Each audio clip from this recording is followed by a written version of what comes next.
Greetings, everyone. This is Dr. Gary, and thank you for giving me a few moments of your time as we have been participating together in these 29 days of Advent. Thank you for sharing this on your social platforms so that your close associates and friends can turn their holiday into a spiritual exercise rather than a frantic, hurried up kind of pace, wondering if we're going to get all the details worked out for Christmas Day. So thank you for sharing this and inviting others to participate. This is day 22, Waiting on a Promise. John chapter 1, verse 13.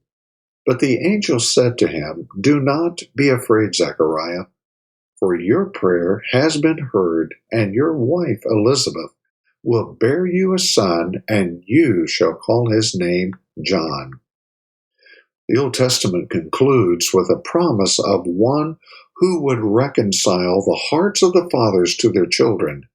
These words, ending in Malachi, echoed over the centuries of silence.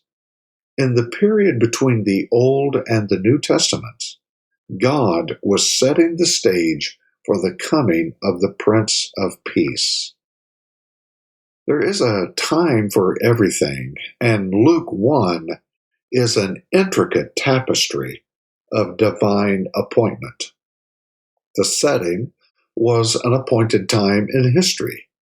During the reign of Herod, Zechariah was appointed for a once-in-a-lifetime priestly duty.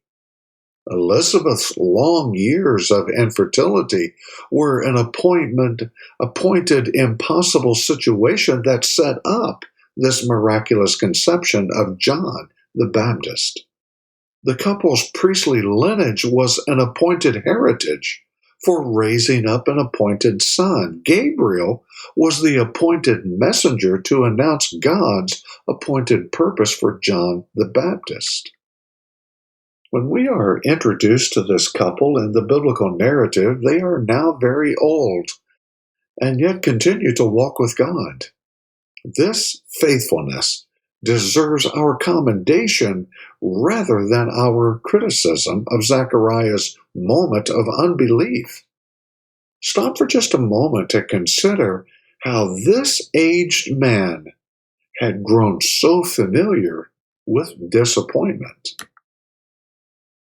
Zechariah persevered through years of silence, waiting on a promise. But on this day, as he performed his priestly duties, lighting the fire to burn incense, Gabriel appeared and announced that God had heard his prayer. God was with Zechariah, even when heaven seemed silent. The light of the world had not forgotten. He was sovereignly preparing history for the appointed time. Zechariah and Elizabeth's story offer a perspective on our own season of waiting. We are reminded there are no expiration dates on our prayers.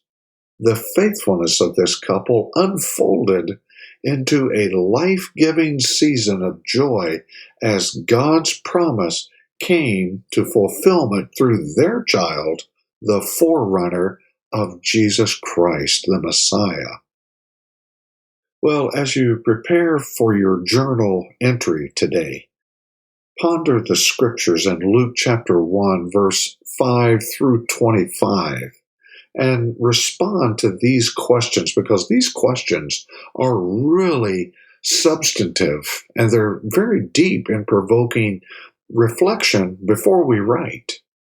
So consider these questions. How do you see faithfulness in this story? How do you see Zechariah and Elizabeth's faithfulness? God's faithfulness? How do you see God's sovereignty? How do you see God's presence?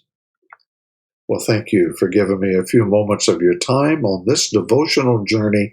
And boy, this journal exercise has some real depth to it today. And I hope that you will take a few moments and reflect before you journal And when it's all said and done, you're going to have a whole collection of 29 devotions that you're going to be able to trace God speaking to you over these last several days. Well, until we can meet again, we bid you Godspeed. Bye for now.